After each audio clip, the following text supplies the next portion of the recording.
Good afternoon, everyone. How are you all doing? You feeling good? Lunch? Gets a little sleepy? We got 30 minutes. We have 4 of the smartest minds in distribution. I'm filling in for Tim Curran, who couldn't make it with us today. I met Tim Curran several years ago at a GTDC meeting. The guest speaker was Carly Fiorina, and I was lucky enough to sit at the front table next to her husband. Carly held court, did a marvelous job on stage. At the time, she was in the throes of the Compaq acquisition when she was leading HP. And I started to chat with her husband. We had lots of wine. He started talking, and at one point during the conversation, she looked at him and went like this. And I thought, that's somebody that should run for office one day. So I don't know how you feel about that, but here we go.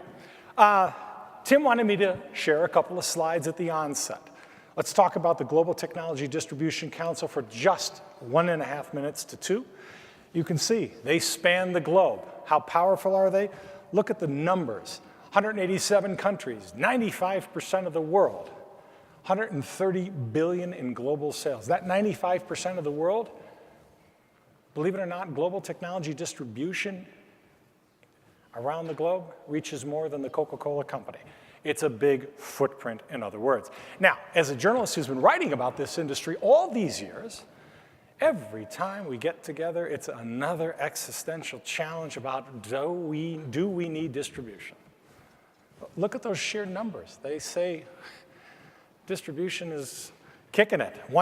12 billion in channel credit, 4,300 annual certifications, 2 million calls of technical support handled for VARs and MSPs every year. And yet the perennial question keeps coming up. What's the value of distribution? Do we need it? Where does it play in the cloud world? Well, the 4 gentlemen that I have to introduce to you will help us out better understand that. And one last thing about the GTDC.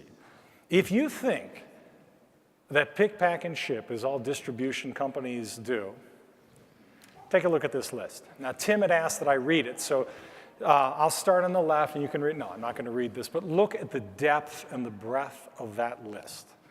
It's quite huge. The number of services, how they've reinvented themselves, how they've repositioned themselves to take advantage of the cloud, it's incredible. The innovation that is happening in distribution today and master agents is every bit as rich and as deep as what is happening in the software development world in Silicon Valley. I truly believe that. But don't take my word for it. Let's take our panelists. So let me bring up, first and foremost, if you know Synnex and you know mobility, then you certainly know Tim Acker. Ladies and gentlemen, Tim Acker from Synnex. Tim, good to see you as always. All right, next up, fellow Utah. Adam Edwards, the president and co-founder of Telarus. Ladies and gentlemen, master agent. Adam, please. How are you, sir? The one gentleman I don't know that well, but getting to know, and he's not a senior VP, but I think here at the end of this event, we're going to promote him to senior vice president. Let's welcome Jeff Newton, VP of Operations and Engineering, and we'll work on that compensation plan after the fact because I think your company deserves it. And last but not least, hardly a dear friend, holds, along with Adams, whose event, Telarus, is up in the mountains in Deer Valley every year, one of the greatest events on the calendar. The other great event on the calendar is Napa Valley. You got to be there with Andrew Pryfogel, Senior Vice President of Cloud Transformation at Intelisys ScanSource. Hey, mate, how are you? Alrighty, so my job is to make you guys look good, but actually, no, draw you out, tease out some of the things that are happening in the marketplace. And my first question, and Jeff, I want to throw this one to you. How do you see telecom evolving over the next 12 months, especially considering accelerated movement toward multi-vendor solutions, multi-cloud environments, where nothing is as simple? We've got SD-WAN, software-defined WANs, that are a perfect example why you can't label everything. Start there. Sure, thank you. So I see over the next 12 months that multi-vendor, multi-platform solutions are going to be more the norm. Customers, you guys know, Salesforce, NetSuite, Sugar, very few customers work with one single platform. Max with Mettel was speaking earlier, gave a little stat that by the year 2020, they expect 20 billion IoT devices out there in the industry. So when you think of the depth of 20 billion devices, all our SaaS platforms, infrastructure, everything else, you're not going to be able to find one provider that's going to handle all that. You're going to have to embrace, and you're going to know where to partner with to meet your certain needs and find those suppliers and partners that can handle a couple of your needs. But gone are the days, unless you're at the top of the fortune stack, where you're going to be able to find that one single provider that's going to meet all of your needs. So I think, and I see that the multi-provider platform is going to be much more the norm. Okay, why not a single stack? Sorry? Why not a single stack? Why not that one throat to choke? Well, the one throat to choke is great, but I don't believe anyone is going to be able to provide that one throat to choke service for all of your IT infrastructure needs. There will be specialists. You'll find partners that can handle, 6, 7, 8 of your platforms and your needs. And I think that you want to look for those select partners that can handle the most and do it well, but make sure you're giving them what is in their skill set. You don't want to overextend. You don't want to hand your hosted Oracle environment to somebody who's never done it because you want one throat to choke. You leverage. I would agree with that, but I'd add to that customers still very much would love to have one throat to choke. The issue is it's not practical anymore to go to suppliers, traditional suppliers, and get that one throat to choke. But there's still an opportunity there, and the opportunity is for us as sales partners, as agents, as VARs, for us to put our neck on the line, right? We become that one throat to choke because it's and we have to get really good because you're absolutely right. It's always now a multi-vendor solution, and you can't go to one supplier for everything. So if you're bold enough, courageous enough, step out there and become that one throat to choke, saying, "Hey, I can help you figure out this multi-cloud, multi-vendor, multi-platform solution." By the way, when we say one throat to choke, it's universally accepted what we mean. Sonia, are you there in the audience? Could you raise your hand if you are? There's an individual who's trying to start a movement. Instead of one throat to choke, which the presumption is we're doing a bad job, we're kind of doing it right. One back to pat. I love this new expression. So can we switch it? One back to pat. Assuming everything goes well. Yes, that's right. That's right. They're not looking for us when it's going well, right? Yes. All right, Adam, I want to move on. I want to throw a question to you. And by the way, have you ever seen the most shameless self-promotion? If you can see this, can we get a camera on here? These are panel socks. He's wearing The panel socks, that's right. Smart. Panel socks. That's right. I've got a pair for each of you. lapel pins, ties, logoed sweatshirts, but never seen logoed socks. Where are you focusing your attention this year with the ever-present dynamic of multiple carriers, suppliers, and partners at each customer site? We're kind of following along the one throat to choke, one back to pat, but give us a sense as to where your emphasis is on in 2017 and your focus. Sure. Our focus this year is on tools. It's our belief that our role in this environment is helping our partners be successful. Whatever we can do to that end. And I think that's what all of distribution does. Whether it was logistics, years ago, or it's training now and assisting in sales, marketing, whatever it happens to be. Our focus has been building the tools that can help differentiate our partners in the market, help them stand out, just like Soon Yu was talking about. If we can help our partners look good in front of their customer, help them win that deal, edge out the competition, then I feel we've done our job. And so our focus is on automation. For low-end products, and then also information at their fingertips, whether that's where the sale is in the provisioning process, where fiber is in the ground, the differentiation of SD-WAN products, which is really confusing right now. The tools we've built help differentiate those, and so that's continues to be our focus this year, is to build tools that are relevant to the challenges that partners have. All right, when you say tools, that can mean a lot of different things. Drill down, give us a real-world, concrete example. What kind of tools are you talking about? Sure. An example of that is the monitoring company that we bought. We monitor every circuit that's sold, and then we allow a partner to run a real-time network assessment on their mobile device. What that means is a partner can walk into a customer with device in hand, and as long as they're on the customer's network, run a test all the way up to a UC provider and tell the customer with confidence after 60 seconds, you know what, you're not ready for this. There's an issue on your LAN we need to address first. I see a partner really fulfilling two roles. One is to find the right solution And the second is to make sure that customer has a great experience. Because as brokers, we get paid over time, and we want that customer to stay as long as possible. So if we can help identify the right solution and then help keep that customer longer, the partner wins, and the provider wins as well. And that's what we're trying to do, is enable that. So that one tool helps the customer get confidence in that partner, helps the partner implement a solution that won't fail because it'll be on a better network because we've assessed it. And as a result of that confidence in the partner, they have a longer-term relationship. So that's an example of one of the tools. Excellent. Anybody else want to cut in on that? Yeah, I'd just say that Please, Jeff. that kind of goes to the fact that you guys understand as well as we all do that you're building those tools because you're merging networks together, you're merging providers together. I think that just goes part and parcel with everything we're talking about today. You want to enable and you want to understand that, hey, my customers are going to have multi-platform, multi-solutions. Let me help your SD-WAN work better. Let me run a test for your UCaaS provider. Tim, I want you to come in on this in a sec, but Adam, you said automate the low end, automation of the low end stuff. What is that exactly? And how much can you automate, and where does it stop? Sure, that's a good question. Whenever a product gets, coax is a great example of this. And we talked about this publicly a couple years ago, and were scolded for it. But we believe the low-end coax single-site circuits should be very automated. Quoting should be in real time, ordering should be in real time, provisioning status should be updated, and it shouldn't take human touch. It should be done in an automated fashion so we can focus our time on the larger products. So automation from an order standpoint, from provisioning, really information delivery. If we can put information in front of the customer, or rather in front of the partner, that, hey, this is where your order is, this is what's taking place. We found that 30% of our support workload is giving status updates. Partners want to know where it is because, once again, they want to look good to their customer. They want their customer to know they have their fingers on the pulse. And if we can just put that information right to them on a mobile device, they don't have to call and ask us. They can look right there and see where it is and be a hero to the customer. Very good. I want to bring Tim into the conversation. Tim, what's the number one pain point that you see distribution companies can help resolve, keeping in mind increasingly complicated nature of the agent's job, including a broad array of paths that partners can now take?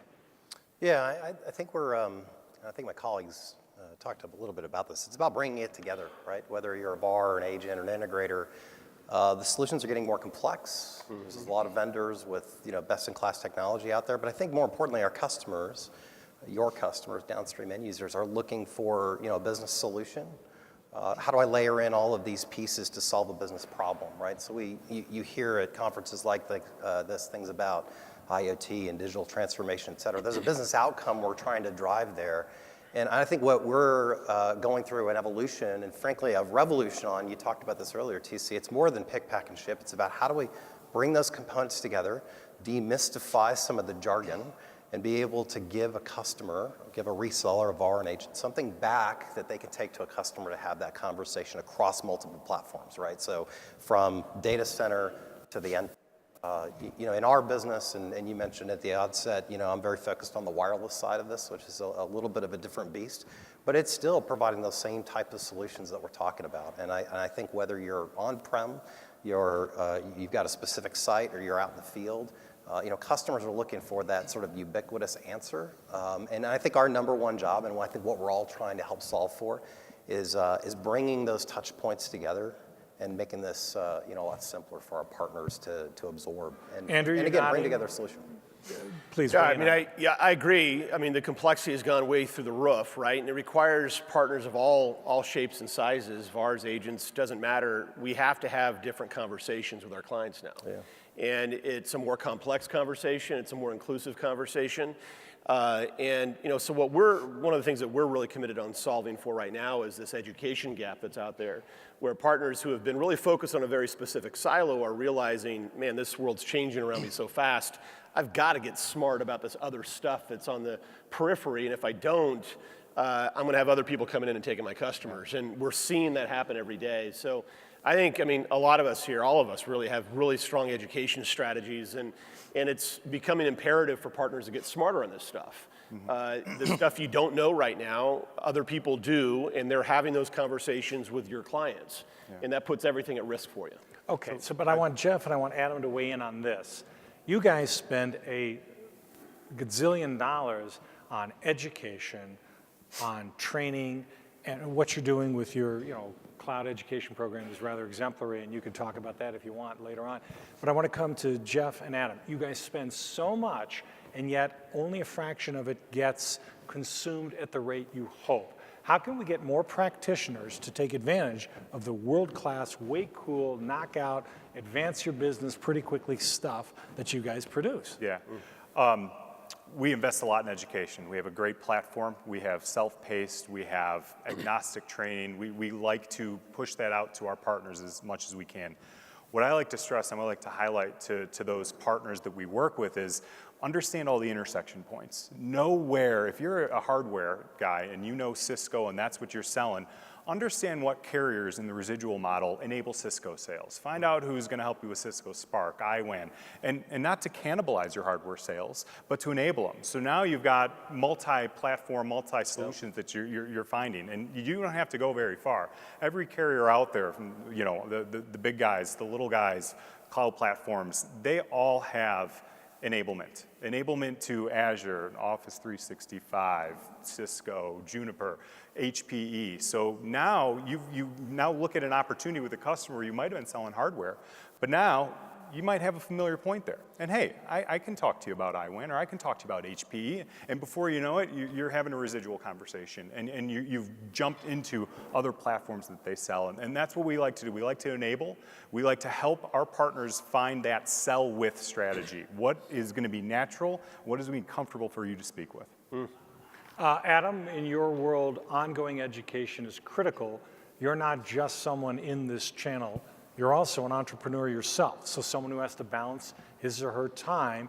How much re-education do I do versus how much do I apply into the business? We're speaking to an audience of people that are spending more than 100% of their time trying to do everything. How do you carve out, as an entrepreneur, a sliver of time to take advantage of ongoing education that can help advance your business? How much time should you be doing on that? That's a good question, because we're dealing with very different cultures. When you look at the classic VAR MSP culture, that's a culture that invests heavily in certification. Once they have their certifications, very proud of it. They display it in their lobby. They get discounts based on that certification. But then you look at the agent channel. We deal with classic agents who don't really value that. They don't value certification like a VAR does necessarily. And so we're dealing more with an enticement. We're trying to engage these partners and entice them. I believe really simplifying it and boiling it down to what I believe is the DNA of the VAR MSP is more of an engineer basis. They came out of an engineering background, and I think are more prone to that. And then we see on the agent side, I believe more of them came out of the sales background and have more of a sales approach to things. And so we're dealing with that personality. On the MSP side and the VAR side, I think they've got certification down. I think they've got training down, and they welcome it and they embrace it. On the agent side, it's up to us to engage and create enticing training, whether that's the video interviews like Andrew does, whether that's going and personally educating, sitting down with them. I've found one of the most effective ways that we educate is on the deal.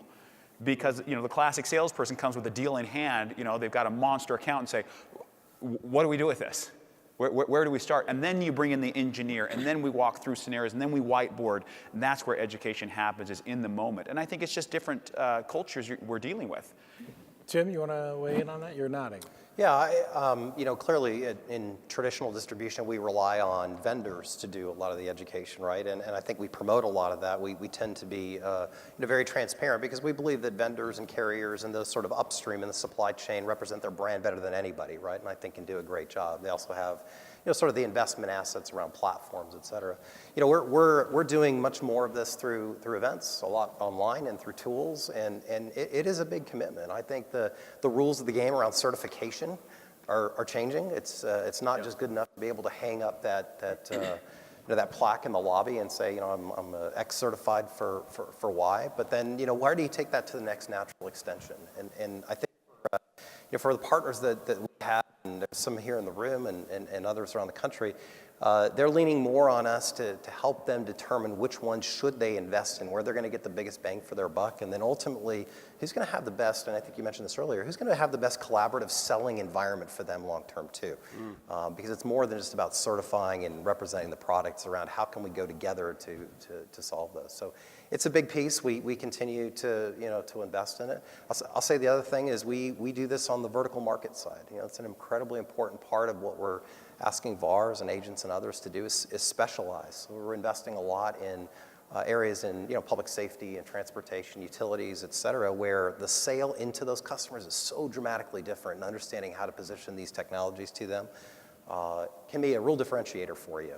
And again, you may not be that one throat to choke, but you can be sort of the general contractor and the command and control operative, if you will, for The that one customer. back to Pat, I think you go. Right. All right, here's a question for Andrew Pryke. Patent pending. And I'm going to ask this to Andrew because I know he can't answer it because the stipulation that Tim Curran, in his notes is in 10 words or less. So put him on the hibachi here. Right. If I had to step back and look at what's going on in the industry, vendors, practitioners, be the MSPs, IT consultants, VARs, or the distribution companies or the ISVs, you could arguably make the case that the ones who have facilitated the blending of the telecom world best with the IT world are the distribution companies. You could probably also make the case that they had a burning platform that kind of kicked them in the ass to do so. So when I look to you, you're part of ScanSource now, you've got a lot of blended partners. How do you make the best of this opportunity? How do you see it evolving? And you have 10 words or less. So, damn, that's 2. There you go. So for us, it's around convergence. Thank you. You're welcome. How did he do, ladies and gentlemen? Convergence is where it's at for us right now. We are seeing the labels that we've all used for all of our partners, frankly, are starting to blur. And we have hundreds of VARs and hundreds of sales partners right now that are committing and prioritizing education more than ever before, because they know they have to get in each other's camps, and there's some urgency around it like never before. Our job is to help figure out how to accelerate that. Without a common moniker, without a common dignity by which to call ourselves, don't we struggle to convey our true value to the marketplace, to end customers? Do we need a better name than I'm a MSP / IT consultant / how do you see this playing out? Jeff, I want you to weigh in and give me your thoughts. Absolutely. So I think that there's a lot of keywords. There's a lot of topics that people like to leverage in the description of themselves, so that they don't feel like they are leaving anything off or on the table. So I do believe that education helps. We want our partners to be educated and studious enough to speak to different platforms, different customer needs. You don't have to be an expert on every single topic. You absolutely don't. Nobody can be. Everyone here has been in the industry, has been educated, and there's only so much you can know. So, but being a resource to your customer and being the person that knows how I can get an answer and how I can come back to you with a solution as quickly and as relevant as possible to your needs, I think is key. And education is ongoing, and that's what we'll help do. We'll tailor that to find your sell widths. Anybody else want to weigh in on this? Then we're going to move on in our last couple questions and lightning round. I'd say, the term that we would stick with is be a business partner to the customer. At the end of the day, you're trying to help them solve a business problem. We get caught up on speeds and feeds and pipes and all that sort of stuff. I think that is, resonates with customers, and they feel that you're invested with them. Focus on that term. Yeah, we say it over and over. If all you're providing is base level horizontal stuff, someone eventually is going to come along with greater scale, 24/7, 5 nines reliability. You've got to move up the stack in order to survive. If you're a small, nimble player, pick a vertical niche, pick a specialized niche, sell to a segment, to a geo, to a function. All right, we've got about a minute left. This is our lightning round. We're going to go right down. We're going to start with Tim. Single biggest opportunity or advice you would give to one of your customers today that you think is going to carry them going forward? Yeah, build a collaborative selling network. If you specialize, figure out those horizontal players that can help you. There are pieces of technology that you don't have or in your practice you don't have. Take a sober look at it and go find partners. There's tons in this room. You can get help from distribution too. Adam, you're as close to There's a your lot of customers fear that as comes. anybody? Dive in. A lot of fear that comes with change. Discard that fear. There's a tremendous amount of opportunity. Third-party advisors are always needed when there's choice and complexity in the market, and there's a bright future. Reinvest. Jeff. Yeah, understanding what tools you have available to you, knowing where to go to get an answer, to get a solution, and collaborate and consult with the customer. Agents, go find a local VAR in your market and buy them. Drill down on that. You can't leave that. That was can't just 10 drop words the or less. hanging No, Yeah, you can't guys, drop them like that. there are tens of thousands of VARs all over the U.S. right now that are looking for an exit strategy. They haven't built a recurring revenue stream yet. They need to do that to get the kind of multiples they want, and you have the power to enable that business to hit a whole nother new level. We're starting to see acquisition activity between agents and VARs pick up. I think it's a fascinating opportunity for this crowd. Okay.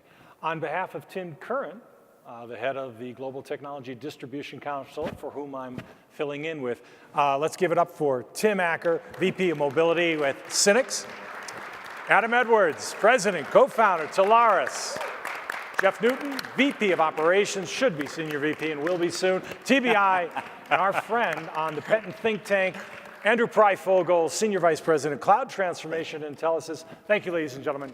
Appreciate it.